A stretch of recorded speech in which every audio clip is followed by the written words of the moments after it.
Putovanie do Devína začína na svahoch Devínskej Kobily. Je júnová nedeľa a Slovenský dom Centrope organizuje prechod týmto jedinečným prírodným masívom. Účastníci podujatia s názvom Putovanie do Devína ku kostolu Svätého Kríža sa vydávajú po stopách predkov na miesta, kde sa písala najstaršia história nášho národa.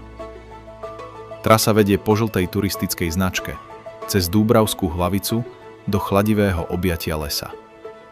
Tento kraj dýcha históriou Veľkej Moravy. Chodník privádza skupinu na dôležité rázcestie Úzky les, kde sa žltá značka spája s červenou. To najnáročnejšie stúpanie majú už pútnici za sebou. Sila cyrilometodského odkazu, ktorý formoval našu identitu a kultúrne dedičstvo, dodáva unaveným nohám novú energiu. Lesná cesta teraz vedie účastníkov príjemným zostupom priamo k cieľu. Lesný tieň sa definitívne končí pod starobilým hradiskom. Putovanie organizované Slovenským domom Centrope úspešne vrcholí v Devíne priamo pri kostole Svätého Kríža. V cieli čaká na unavených pútnikov zaslúžená odmena. Vôňa tradičného gulášu a spoločné posedenie dotvárajú atmosféru pravej komunity. Práve do týchto oblastí priniesli v roku 863 slovanskí vierozvescovia, svätý Cyril a Metod, kultúru a vzdelanosť. Zo Solúna neprišli len s vierou, ale vytvorili pre našich predkov prvé slovanské písmo, hlaholiku, a presadili staroslovenčinu ako štvrtý liturgický jazyk vtedajšieho sveta. Za múrmi kostola Svätého Kríža nadobúda putovanie svoj hlboký duchovný rozmer.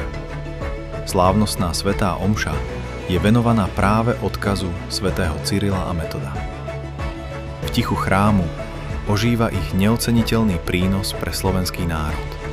Dar viery, písma a identity, ktorý pretrval stáročia a dodnes tvorí pevné základy našej kultúry.